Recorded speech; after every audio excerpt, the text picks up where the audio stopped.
Hello, everybody, and welcome to our day before release spoiler three free Three spoilers. spoiler free comic review show. I am Jason, I'm Andy. and we're with Infinity Flux Comics out of Chattanooga, Tennessee. So every Tuesday, the day before most of these comics release, we sit down and we read them and we write down all the important little aspects we think people are going to care most Mhm. about, and we tell you about the comics without completely spoiling them. Mhm. So we'll mention if there's a first appearance, a major death. We'll tell you generally what the plot of a new number one is, to just entice you, make the right person know what comic they might want to read that week. But we don't tell you everything. Right. We leave some of the fun up to you, up to the comic readers.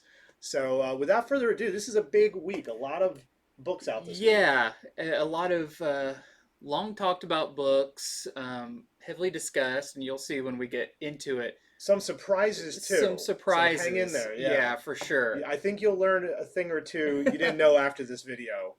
So, Andy, why don't you begin? I will begin with something that we've been all waiting for. This is Alien #1 from Marvel. So now that Marvel and Disney have the rights to Alien, a lot have talk about what's this going to be like now that, as one article said, the House of Mouse has this R-rated property. Um, I was super excited to get into this one because I'm a big fan of the Alien franchise in all its iterations, all the good and the bad, I'm a fan of being terrified, so of and course not being Alien. able to hear your screams in space. Yep, Yes. all of those things. So this is really cool. This is kind of its own story set in the Alien universe, but you're not seeing Ripley in here. You're not seeing any of the original cast, although there is a Bishop android, which is a familiar face.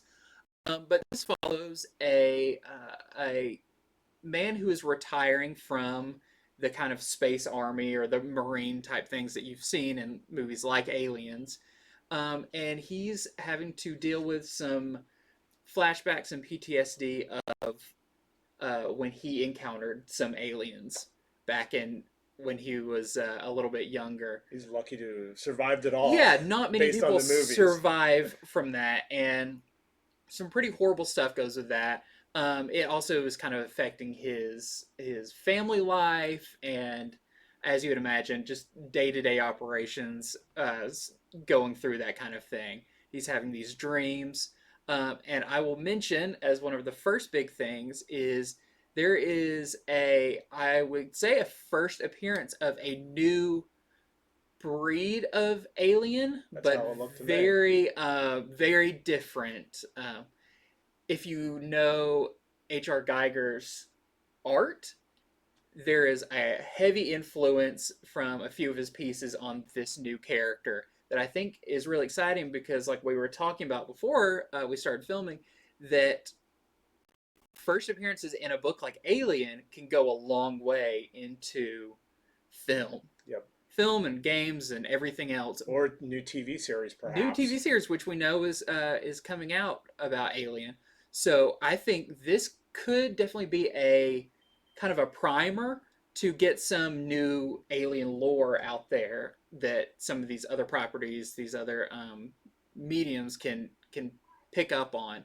So for sure, it is a first appearance of something they are calling the Alpha Xenomorph, which uh, you can find online. There's pictures of it from this issue, but I read that this is going to be a very big character creature. We don't quite know so far going forward in this series. Philip Kennedy Johnson, the writer, also teased that this series is going to have a lot of new weird versions of aliens, and that they are really trying to, even though this is Marvel and Disney, this is still R-rated because it is based off of an R-rated movie, um, and wanted it to be one of the scariest comics you're going to read. And I felt like this one really did, even though it wasn't like, oh, so scary, it definitely had that feeling of watching the original Alien and that kind of looming terror that you know is coming. So issue one, art by Salvador Larroca. Very cinematic, really, really cool. Um, just some great surprises along the way. So definitely want to get this one if you're an Alien fan, or if you're maybe even speculating on some of the stuff that's coming up with the Alien franchise. Definitely check out Alien. There is A lot of scary covers too. And you know, Andy showed me the panel with this new Alpha mm-hmm. Alien, and I know a lot about Alien too, Alien as well, and I've never seen this before. Yeah. This does appear to be new. I would say it's almost like a new queen, and it's a little bit more humanoid looking. So Yes. maybe we'll get some thoughts. You know, it'd be nice to know, what does an alien think, and do they have a culture? Yeah, we know from the like alien lore now that depending on what kind of the face hugger breeds with or whatever can kind of alter what an alien Interesting. looks like or kind of is. But this is kind of a whole new thing. Like this does appear to be, um, you would imagine, more sentient. Right. So we've got some of the variant covers. We have the awesome Patrick Gleason variant, Yeah, that one's incredible. That's probably my favorite. which I mean looks like a straight up movie poster. Really nice. Of course, Terrifying. yeah. Of course, Gleason recently doing the webhead variants at Marvel. Yep. We have the Peach Momoko variant with the more traditional Queen alien on there, but also kind of a super trippy, very much in the Giger art style of the repeating patterns and Momoko is not slowing down on her art. I mean, no, that is really good. And Alien's a little outside of her typical wheelhouse that we've seen before, so it's really cool to see that, you know, maybe there are other things she can do even better than what she's yeah. done. Got the Ron Lim variant. That one's good too. So many good covers. This one is interesting because this is the David Finch variant cover. This was the first piece of art that was revealed when Marvel got the Alien and the Predator license. And this is actually the alien on the Guardians of the Galaxy ship. So you see like Star-Lord's little headset down there that he listens to his 80s rock and everything in. So this is a really cool one because the Predator had the Predator with Iron Man's head, and this is Alien in the Guardians of the Galaxy. That's cool because I am waiting for Captain America to cross over with Alien. Oh yeah, and then we have the Todd Knock headshot variant, which, as we were saying before, is probably, if not the best of the headshot variants, definitely up there. Yeah, that's my favorite of the ones he's done. Then we have, of course, the Black as Space sketch variant. Lights out variant. Weren't kidding, there's a lot of variants for this. Then we have the In-hyuk Lee variant, and this is the 2 per store. In our store, we're selling it for 20. While supplies last. Which is, it's super scary too, because it kind of looks like if you were looking, like you shined your flashlight, you turned real quick, and that's the last thing you saw. Yep. Then we have the LaRocca variant, who is the interior artist. This is the 1 in 25 that we are selling for only 20. We have the Steve McNiven variant. This is a 1 in 50. We're selling for 30. It's cool with all the little tubes and piping. Hiding within the ship. And then finally, we have a 1 per store, and this is of the David Finch variant that we're selling for 30, which I think Finch, his kind of detail oriented is really nice on that one. So that is the new Alien comic, and I'm excited to see where this goes because it's only going to get crazier. There are so many good covers on that. Like Alien alone this week can make you go broke. Yeah, oh, like easily. If you're somebody who likes good covers, like that's like half your weekly comics from somebody who buys quite a bit. So I read Carnage, Black, White, and Blood #1. And as much as I was really digging Wolverine Black, White, and Blood, this #1 really blew it away, in my opinion. I really enjoyed it. So listen to the stories that are in this. So the first one is by Teenie Howard, and it is a Carnage love story. Aww. with lots of carnage, of course. And I mean gore. I mean fighting, battling. But who does Carnage fall in love with? How can he? Can that happen? Could there be a little Carnage family even? How I can don't this? want that. I don't want a little Carnage family. It's How messed no up. one in the issue wants it either when they meet them either. But who could tell that tale other than Carnage himself? It's a Mm, story told by Carnage about a love thing having to do with him and a wow. family. So that's just the first tale. The second one by Benjamin Percy is Carnage. It's a Carnage story from the Wild West. Huh. Yeah, so it's Wild West days. Some Wyatt Earp character having to hunt down this weird person who doesn't seem easy to kill. Well, I can't say it goes very well for him, but it's a No. it's a good, compelling story. It's really cool to see a character like that back in the old days. Hmm. But the last one by Al Ewan, this Yes. So, one really shocked this is me. the one you told me about, and I couldn't This believe it. so yeah, and there's not that many pages of it. There's like maybe 10 pages of this story, but it is a choose your own adventure. This was not solicited that way. It's a complete surprise, but it's a choose your own adventure where you play Carnage, and it asks you to get a D6, Hmm. which you can get any game, Yeah. Monopoly, whatever, and you get to play as Carnage, make choices, roll the die. I mean, do you need any other reason to get this issue? I couldn't believe how cool it was. So here are some of the covers, some of the variants. Here's the Inhyuk Lee variant. And then we have, this one's great, the Ryan Otley variant. Definitely, he's just designed to do spider characters. Yeah. Oh, easily. Then, of course, the Patrick Gleason webhead cover. This one's been shown around quite a bit. And then we do have a few incentive variants. Here is the 1 in 25 Peach Momoko variant. We're selling it to people who are on our pull list for 20 bucks while supplies last. And then here is the 1 in 50 Chichetto variant that we have for $30. That one's so interesting because I've never seen him drawn that way. He's very monstrous. Yeah.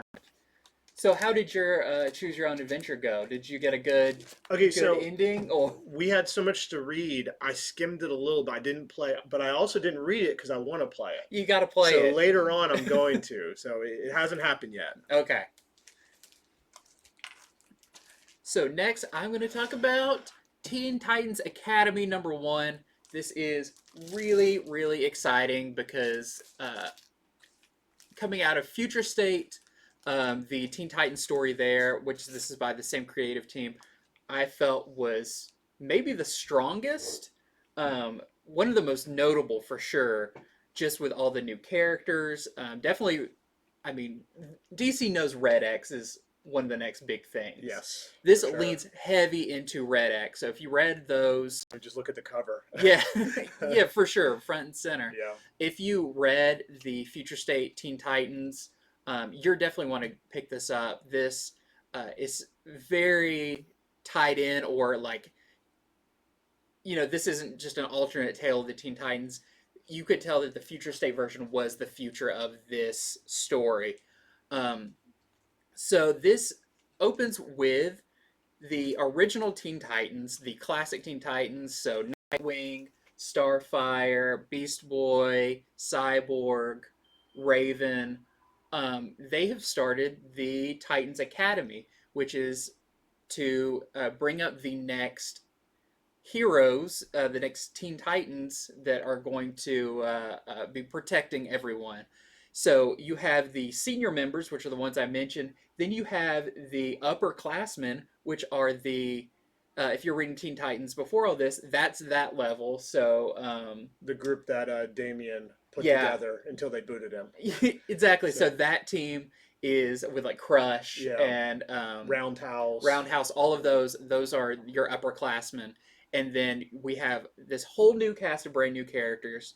And we thought we saw them all with the Future State Teen Titans, but no, there's even more characters in this, which is really cool.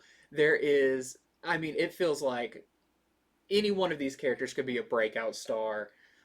There is a group called the Bat Pack, Instead of the Rat Pack or the Brat Pack, it is the Bat Pack, which are three. I'm not sure if they're siblings or um, they're bat-related characters that have kind of come together, but they're kind of your troublemakers. And we saw that like Brat Girl was in the Future State books, but yeah, it sets up this mystery about Red X that we kind of knew was coming. Dick Grayson admits that like I was Red X for a while, but it almost kind of drugged me into the darkness of being this character that was hiding behind this mask. But good thing that's behind us. But maybe it's not, and maybe the idea, the mantle of Red X is coming back. So this is really cool. It is very reminiscent of like X-Men, because you have like they have their own version of the Danger Room. They've got their classes that different people teach. It's so much fun. I said this before when we were kind of talking about the orders for this book, that I thought this would be one of the next big things. And I stand by that. After reading this, I think that Teen Titans Academy is going to be, very much like Strange Academy. Right. At Marvel, people really like these young characters, and you're getting to follow them on this journey of discovering themselves and what their place is. You could see any of these characters taking the hero path or the villain path, and I think it's really exciting that we get to follow these characters on this like ground floor. So bunch of new characters, big mystery, really fun, meaty book with a lot of story. I thoroughly enjoy Teen Titans Academy. I think everyone should pick this up. That's, heavy recommendation from me. We have the variant for it. If this doesn't tell you that they're so all in on Red X and what he's going to be. A lot of mystery surrounding Red X. I got to read an early version of this too, and I really dug it. It's awesome. So yeah, we got that awesome Red X cover, one of the best covers of the week. And wanted to mention also, if this also doesn't tell you how in DC is on this storyline in the Teen Titans Academy, they put out what is called Future State Teen Titans Ruins, which is I guess you call it a one-shot, but it collects both issues of Future State Teen Titans in one collection. So if you missed out on it, you can grab this and you'll be all caught up with what's going on. But I think that just shows they're like, we believe in this. Yeah. We think you're going to really like this. They knew that stores sold out of the Future State Teen Titans, and so they want everybody to get in and read all that And they stuff. put that awesome Destined to Win Red X variant cover as the cover for this. Okay, so the next thing I'm going to talk about is going to be one of the sort of surprise things that just landed yesterday. So the surprise is not what this is. This is Berserker #1, the foil variant. That is the Mark Brooks one. It's a little hard to see on camera. And this is the Grandpa one, I believe. Yeah, they're hard to see on camera, but they look really good really nice in person. But the surprise, let me set these down, is inside of them is this card. It says, "Do you love Berserker? Your next comic should be Something is Killing the Children." Now, what's that about? Look at this. Get a free copy of Something is Killing the Children #1. I think that's something that a lot of people would really, really want, because this has been the biggest hit in the last like 2 years for an indie book. And what you have to do is basically you have to have bought the first issue at whatever store you're going to try to get it from. You have to buy the second issue when it comes out. And of course you need this card, which means you would have to have bought one of these full copies. Now it could be this card is in #2 as well. We don't know. Yeah, we haven't got the we didn't know about this until yesterday. Right. This is just breaking news. Put all that in, then your store is supposed to give you a free copy of Something is Killing the Children #1. Probably a very rare reprint, because we had all of no time to order these. It'll be very interesting to see what the physical book looks like when it comes in, how it's going to be. If it's going to be a new cover, if they're going to recolor it, put something on it. I have no idea. The last thing I'll say is it does say while supplies last. Yes, the key there. Yeah. So if we're not your store, make sure to try to get your name on board of that. You know, go out and buy the foil one. Tell them, hey, you put me down for number 2 and put me down for that free Something's Killing the Children. You know, if you can, because there's only going to be so many of these. I mean, even we're going to run out of them. Stores can't order as many as they want. It's a ratio with how many they're getting of something else. So they're giving us a percentage, so it won't be a 1-to-1 thing. Right. So if everyone who bought all this came back in, we literally wouldn't have enough. Yeah. But I think they're expecting that some people won't. Some people will just be lazy about it. And on top of that, I mean, they're, you know, it's a free book, so they can't give away like limitless. Yeah. So that's the big surprise I had to go over today. Well then, I will go over just real quick, because this isn't a number 1, but I did want to mention that Stray Dogs issue 2 came out, which I read. I read number 1. I was, you know, going into number 1, did not know what to expect from this book. I mean, it looks. I don't think anybody did. It looks like All Dogs Go to Heaven. Don Bluth. Art style. Silence of the Lambs with Don Bluth. Yeah, but with some very scary, not for kids storylines about murder and just craziness. But turns out I really like number 1, and I got to read number 2 right here, and it was just as good. Just the perspective of these little dogs is so interesting, how they're perceiving everything. Makes you really hate the kind of the owner of the dogs right now. You're definitely all on the dog side. You want to see them, you know, push him off a cliff or something. It's cool because the opening, it has kind of your cast of characters and their names and everything. But if you miss out on Stray Dogs number 1, just wanted to show that there is a second printing of Stray Dogs number 1 that came out, because we sold out of it. I don't think we really expected, because it's kind of a hard sell for a book. Just an odd concept. You just don't know if it's going to catch a lot of people's attention or be one of those ones that it's a little too bizarre and nobody knows if they want it. But people got it. They loved it. So they did a second printing that's this Stranger Things homage. It's really cool. And then the number 2 also has the horror movie variant. Do you remember what this one was? I believe that's one of the posters from Pet Sematary. Pet Sematary. So, very apt variant Can't cover. Get more appropriate than that. So, yes, if you read number 1, definitely pick up number 2. And if you didn't read number 1, but now you're interested, there is the second printing. Then you can get right into issue number 2, which are both great. All right. Also releasing this week, Harley Quinn number 1, her new series. It is by Stephanie Phillips with art by Riley Rossimo. So that's the new team. DC's put a lot of new teams on books. I like that. That just freshens things up. So this is interesting. Harley has returned to Gotham to make amends. She has finally decided to get off the fence on, is she with the Joker? Is she not? I mean, she hasn't been with him, but more like, is she of his mindset, or is she a good guy or gal in this case? She's decided that she's good. She's still going to be a bit of an anti-hero. She still takes care of things in her own way, but she wants to clean up Gotham. She thinks the Joker War was terrible. She had a lot to do with the end of the Joker War. She saved Batman's butt. She's a big character in the Bat books now. She is. In fact, in this book, she basically insists that she is part of the Bat family. She pretty much just says, I am to Batman. I'm now part of the family. There's a funny part where she actually asks him for sort of like a stipend or like an allowance. You know, she's like, now that I'm part of the team, you know, how much money do I get a week?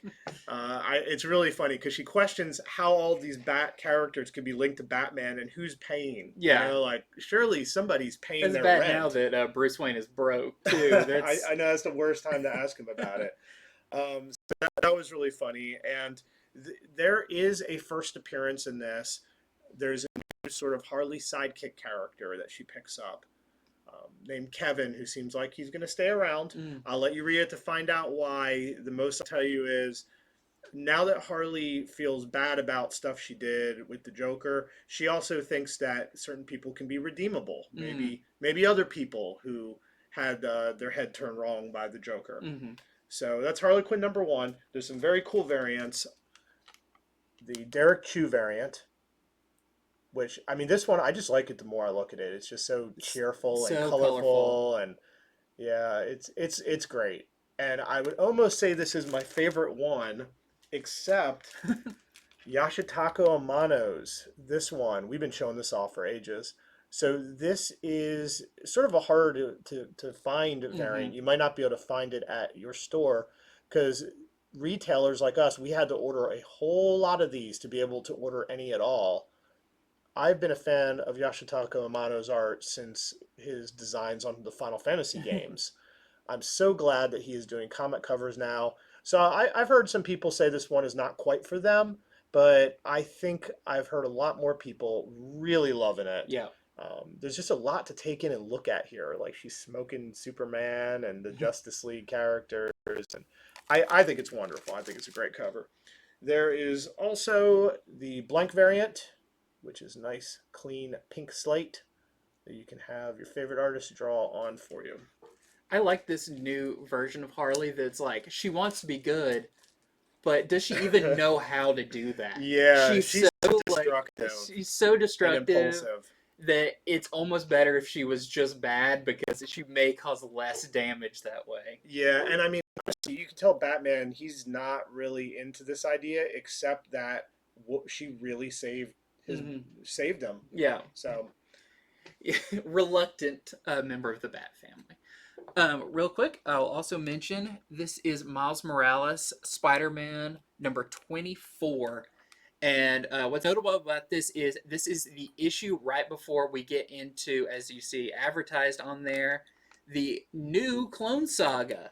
So Miles Morales is getting his own Clone Saga, much like Peter Parker had with Ben Riley and all that.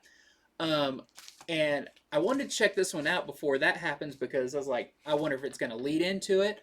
Well, the answer is yes. There is a kind of final page, final little bit lead in to the Clone Saga, and there's a possible sighting of one of the clones. We know there's already kind of one evil clone of right, Miles, yep. but the way they're kind of teasing this new Clone Saga is there's going to be multiple clones.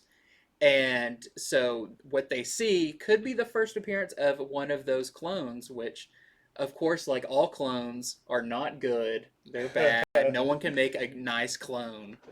So check this out. I'm getting this one because I've missed out on the last little bit of Miles, and I think this Clone Saga stuff sounds awesome, and I really want to read it. So I'm going to start here. It seems like a standalone story with Miles and Camilla Khan. So really cool and great cover, great interior art. Okay, so I read King in Black Scream. This is a one shot. The King in Black event is winding down, but what a awesome event it has been. So Scream gets this one shot. I didn't know what to expect going into this. By the way, this is not the A cover. This is the Ryan Brown cover. I really think this cover is awesome. Our A cover is actually all sold out, so we don't have them. A lot of people signed up after we ordered. So this issue is a lot better than I expected. Not that I thought it was going to stink, but you wonder how closely tied this is with the event. Mm-hmm. Well, what I'll tell you is Null is in this one. In fact, Scream goes toe to toe. She battles Null. Like straight out. It's not like a depiction of him. It's not one of his little minions. It is him. He is annoyed with her. If you've been reading this, all the Carnage stuff Mm-hmm. even before this, she escaped Carnage. She's done some mean things to him in some of these offshoot series. Well, he finally comes for her, and they have a fight. And I can't believe how much more powerful Scream is than I Mm-hmm. thought she was. The fight doesn't go as easy as you would think. So if you want to see if you like King in Black, you like Null, I would grab this issue. It was very cool and just sort of surprising how much of him was in it. Mm-hmm. So, and just a one shot. So that was a Ryan Brown cover. This is the RB Silva cover.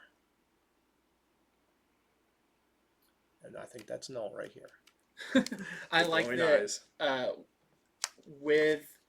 Since Donny Cates has been doing Venom, it's kind of like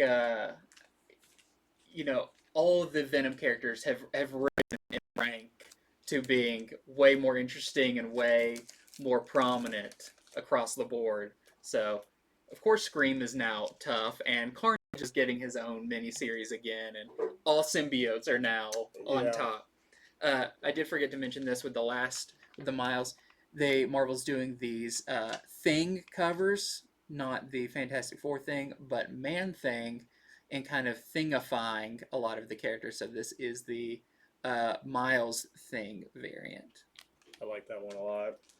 But next up, going to mention Batman Superman, and this is actually issue number 16, but this is the new creative team with art by Ivan Rice and Jin Yoon Yang, I believe, is the writer. He did the Superman. What's it called? All New Superman. But it was the I believe Korean American Superman. Oh yes. But All New Superman. Yeah, great writer. And this is a super interesting issue, much like your Choose Your Own Adventure with Carnage. This is a how do I describe this? So when you open the book, there is kind of some captions that say, read up here for the Superman story, or read down here for the Batman story, or you can read them both at the same time. And it's film reel.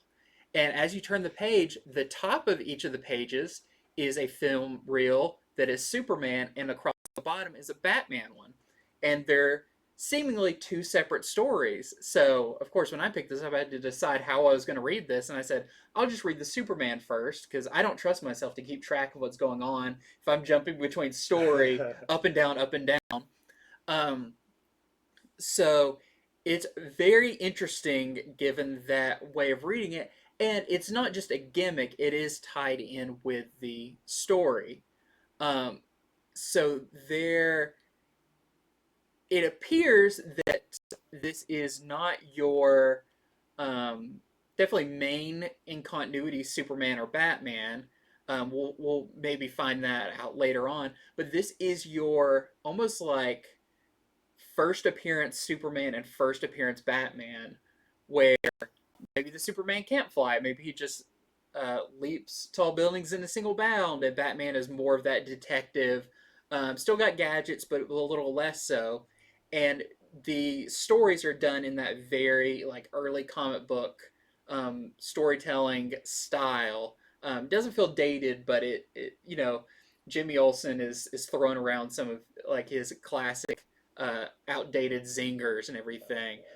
It's a very interesting way of doing it. And then some stuff happens that kind of shakes up what's going on. So this was, if you looked at any of your key collectors or any first appearance things, it has it listed as the first appearance of Spider Lady, Dr. Adam, and the Unknown Wizard. I will say those kind of first appearances may be turned on their heads in this. A lot of those speculations and everything are from outside sources before they get to read them. Right. Once you read them, then you more understand which are the actual first appearances and which may be a little switcheroo or something. Or characters you already know, but in a And new identity. A new light, yeah. Yeah. But I will say what's interesting is a lot of sites and everything have this big villain listed as his first cameo will be in the next issue, and he actually does appear in this issue. So if you're just using these sites or Key Collector or whatever to speculate on characters' first appearances, always one, check our show, but also check out the actual comic and don't rely on these things because they get early information, but they don't actually get to read it. So they may miss out on some of these things. Yeah, there's a lot of misinformation that we find all the time. Yeah. Although, a lot of these apps and sites, they are useful. Yeah, very much so. We Yeah, use them too, but I mean, they're making guesses. By the time we read it, there's no more guessing. right. We confirm.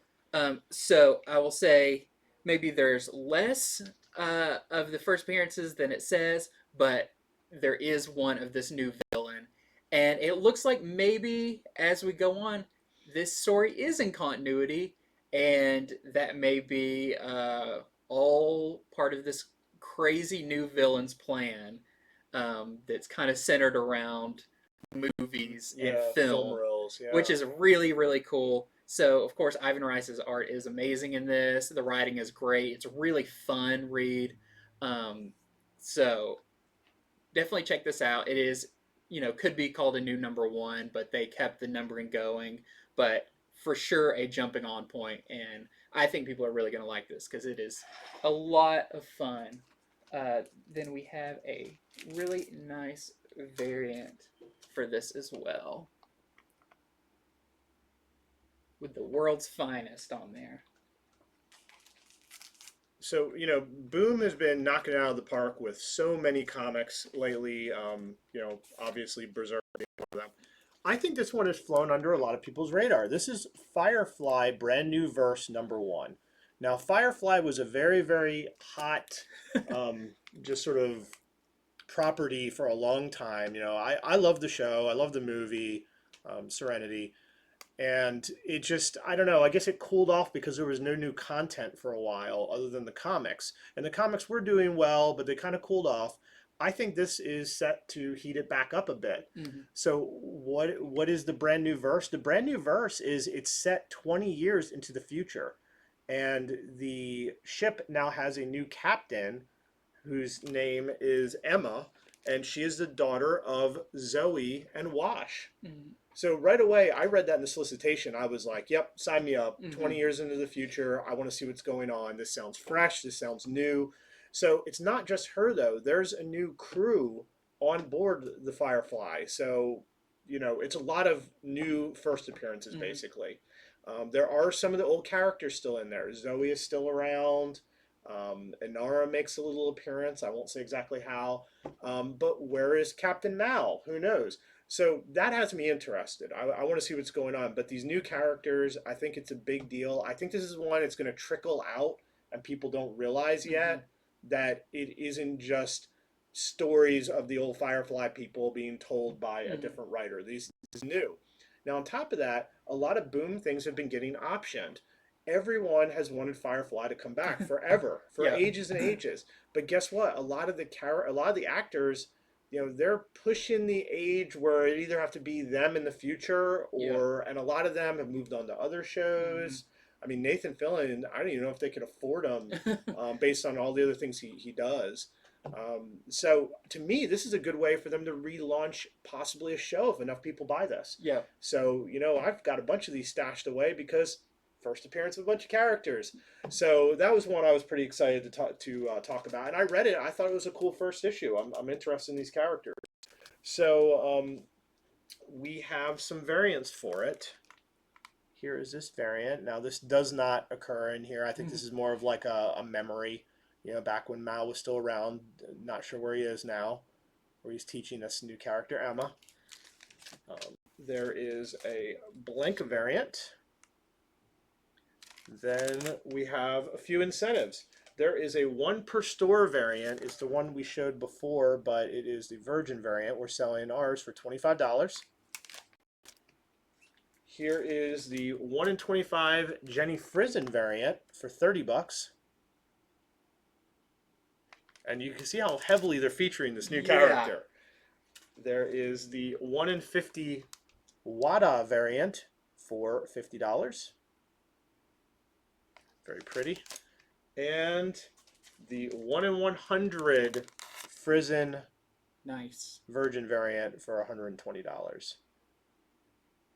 So yeah, new Firefly, new characters, just very, very refreshing. Yeah, and Firefly is one of those properties that you can't go to a convention or something without, there being a whole group of Firefly cosplayers and merch and everything. it has way outlived its like 14 episodes that show got and one movie. Yeah. So I think it's great that they're still continuing on and telling new stories and everything, keeping the brand alive and keeping the fans entertained for so long now. Yep. Okay, I'm going to briefly mention Dr. Aphra number 8. So this is, I feel like, one of the books that people are sleeping on a little bit. If you're collecting Star Wars books, you're maybe picking up Star Wars, you're picking up Darth Vader, High Republic, all of those, Bounty Hunters. But don't forget about Dr. Aphra. This is a super fun series. Basically, a mix of, it's funny to say Han Solo and Indiana Jones because they were the same person. But that's what Dr. Aphra is. She's um, basically an Indiana Jones in the Star Wars universe, collects artifacts. But there's been some big stuff that's happened here. Stuff like the Nile, that name was dropped in a Dr. Aphra book, which, of course, went on to be a big part in High Republic. But also, Dr. Aphra is going to be tied in with the upcoming Bounty Hunters, Bounty Hunter War of the Bounty Hunters event that Marvel's doing coming up. And there's going to be appears to be a first appearance post continuity of from Disney getting the Star Wars license of a really key bounty hunter, and their first appearance is going to be in a Dr. Aphra book. So don't sleep on Dr. Aphra. One to mention this, this is a great issue. No big first appearances or anything, but it's never too late to jump on board. It's a awesome series.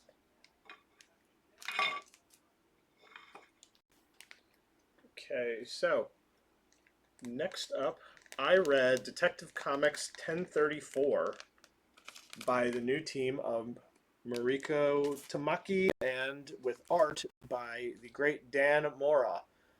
So this was pretty cool. So basically, Bruce Wayne is, by day, he's attending Mayor, what's his name? Mayor Nakano's fundraiser. But at night, he's carved himself out a new bat cave. It's more of a public place this time, and kind of stinky and not Ew. Not what he's used to. But he's going to do whatever he has to do to keep being Batman. However, what happens when some party crashers show up to the mayor's event? And they're literally called the Party Crashers. And who are they? Who are these new villains? They look like they're a bit influenced by the Joker. So that's what's going on in this issue. There's also a B story with Damian Wayne. This was really interesting because it's him and his mother, Talia al Ghul. And basically, you learn a little bit about the League of Lazarus. This is a new group that they're going to be going into in Robin's series, which is starting soon. And the League of Lazarus, they don't show you them in this, but you do get to see a little of them. You get to see, in particular, they have a weird way of tattooing that is kind of displayed, which is neat. On top of that, it turns out there's some kind of fighting tournament that's about to happen. And, like any good mother, she's pushing Damian right towards getting into this dangerous, probably you fight till you die tournament.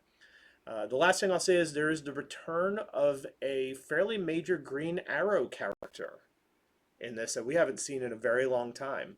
And that looks like is on a collision course with Robin, or with Damian. So, in Robin.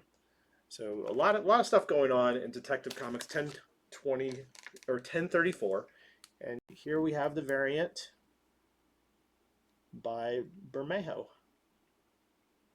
Which I think is interesting. You showed me what the character is at the end of that, and it made me think in Infinite Frontier, they were talking about characters are returning that either are dead or missing, like from all of DC timeline. And it just makes me wonder, like, what rules is that breaking about, if a character is maybe of a lineage, did they even have to be born, in this current thing? or is this just like since all the universe meshed, characters just appear and I know. I was wondering that too, and it seems like they are drawing from a deeper well all of a yeah, sudden. So, yeah, definitely check that out because I feel like that's kind of one of our first hints to the ramifications of Infinite Frontier. maybe Infinite Frontier #1, which comes out in July, maybe Hmm. they'll go into that a little bit more. Yeah, I know they're going to be touching on some of that with the Justice Society. So this is going to be really interesting Yeah. what comes out of that. I wanted to show off Batman Black and White number already at number 4. But these are interesting because, of course, they're anthology series. So you've got a bunch of little stories in there. And usually we wouldn't talk about something so far into the series just because people who want to get on it are on it. Um, but since there are little stories in these, it feels like every issue is getting something pretty major in it. Right. And the one story in this I want to highlight is a story by Carl Kessel. Uh, Related was one of the writers of Gotham Academy back around the New 52 era, a little bit past that. They introduced um, this school in Gotham that, as any place in Gotham, was full of secrets and villains and everything. It was a really fun series. But one of the big characters in that, one of the really fun characters, was this little girl named Maps. And she was really interested in Batman and the whole lore of it. She was kind of a troublemaker, sneaking out after lights out and everything. But this has a story where has become Robin. And anytime a character becomes Robin, it is a key moment. I mean, they don't give away that title lightly. It means a lot. Everyone can kind of name the initial Robins. There's only been a few outside of the initial 5 or 6. It depends who you want to count in that original Robin pool. But I think this is really cool because this is a character that we also haven't seen in a while. Yeah. That is from a series like Gotham Academy. Not a ton of people have read, but I feel like she was always kind of primed to take on this role. And with any of these, we don't know where this is going to pop up later, or is this in continuity? How does this kind of fit into the grander Batman scheme? And I think it's really cool. So this is really the first appearance of Maps as Robin, and it is a lot of fun. It's a ghost story where Batman's basically like, "There's no such thing as ghosts," and then they see something, and they're like, "Then what's that?" And he's like, "Oh, this is maybe it's a projection, maybe it's this, maybe it's this." He tries to drop like a coin into its hand, and it goes right through, and he's like, "Oh, we can explain this somehow." So maybe Batman starts believing in ghosts by the end of this. I mean, you'd think when he's probably fought Gentleman Ghost that maybe he's run into a few ghosts in his time, but whatever. But there's a lot of fun stories in here as well. There's a Poison Ivy story. There is the first story in it is basically Gotham from the perspective of a bat, and you're a pretty important creature in Gotham if you're a bat, and you're privy to a lot of interesting events. So yeah, that is Batman Black and White #4. Also want to show this off because there are some awesome variants for it. So we got this really nice one. Oh man, that's And then this incredible wow. Two-Face, which Two-Face does appear in this. That looks really good in black and white. It does. Really cool.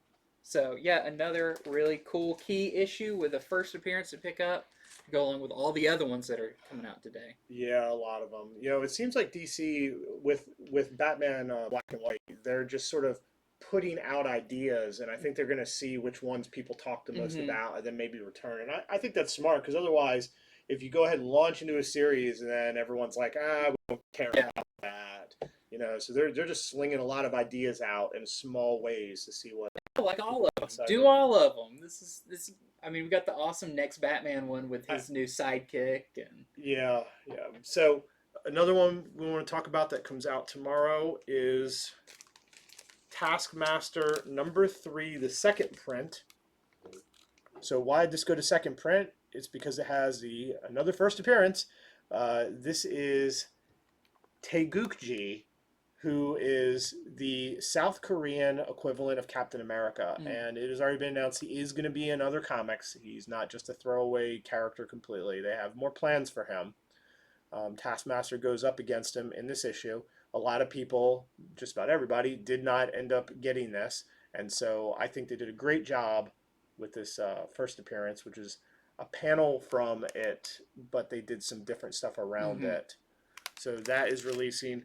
We happen to have the 1 in 25 for $50. Cool. Another really cool one that came out is Amazing Spider-Man number 62. So we're getting into this new era of the Spider-Man costume. The art in this is by Patrick Gleason, which he's everywhere now. But I wanted to show this off because, I mean, awesome time to be a Amazing Spider-Man fan. And we have the 1 in 10 Weaver variant. You get a really good look at that costume. We're selling it here for $20, but new Spider-Man costumes are always really cool.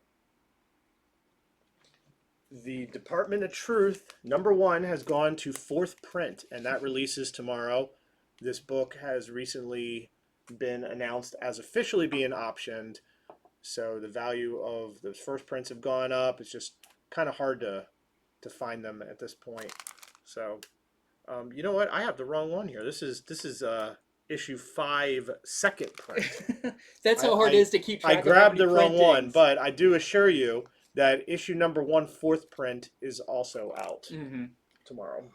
So many printings for so many good Image books. I think some crossover other printings came out, and it's just everything's on fire right now. So also there is Action Comics. This is number 1029. This is also by Philip Kennedy Johnson, the writer of Alien, which is crazy that he is writing Superman, Action Comics, and Alien, all about aliens. So this is the kind of second part of the story that started in Superman, and it is definitely about Jonathan Kent and his relationship with his father, of course, Superman. But what's interesting about this is they have been heavily teasing that, like, Superman is dying, and Superboy kind of knows what's going to cause it, and what does that do to this relationship and everything. But this is also possibly they didn't. So what I could tell, we don't have it clear, but is the first appearance of either a person or an organization called the Wall, which is a new either supervillain or supervillain team. So pretty cool. And if you picked up Superman, you'll want to pick up this Action Comics because it's kind of the second part of the story. And there is a really cool variant cover for that.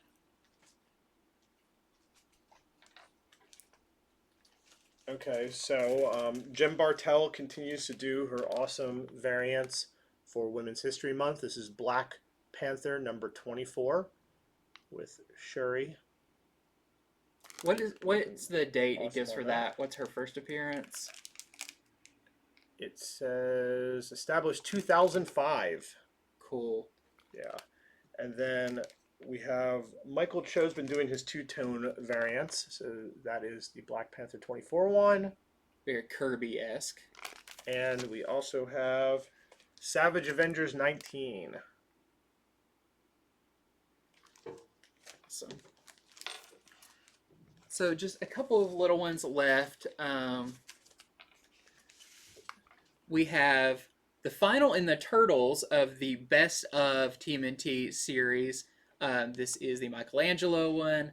We've gotten all the ones before. This reprints some key stories of these characters, but it goes all the way back to the original stories of the Turtles, which is really cool because those aren't super easy to get, especially, for a decent price and not in some huge omnibus or original. This is really cool. But they are actually continuing this afterwards with a Best of Splinter. We're hoping they're doing Best of Shredder, Best of Casey Jones. Also, this week was Lady Baltimore and the Witch Queens, which is kind of part of the alternate Mignola verse with like Hellboy and everything about a vampire hunter. And I believe this is the original Baltimore's daughter or descendant somehow. And so, if you're a big fan of the books like Hellboy and everything, there's this new one to jump on to. I have one other incentive I forgot to throw into the mix. This is Dr. Aphra number 8. This is the 1 in 25 variant that we are selling for $50. So with Aphra and her old friend Santa Staros, yeah, who claimed to be Han Solo's wife. Yep. So I think is that everything? I think that's it. It was a lot. Yeah. A big week. Yeah, we don't go over everything. We go over the ones we think people are going to want to know about the most. I would also like to mention Haha number 3 is out this week as well. We sold out of those, so I don't have it to show off, but that's another big one. But thank you for watching. We do our video every Friday called Comics from the Future, where we go over the comics that are still open order. So it would have been all these about 3 or 4 weeks ago. Yep. Where we tell people what we think about them, which ones you might want to order to make sure you get it. So that show is on Fridays. So make sure to tune into that. And I think that's it. I think that's it. Yeah. Still more to read. All the DC books came out today. All the Marvel and everything else comes out tomorrow. So. All right. Well, thank you for tuning in, and we will see you next time.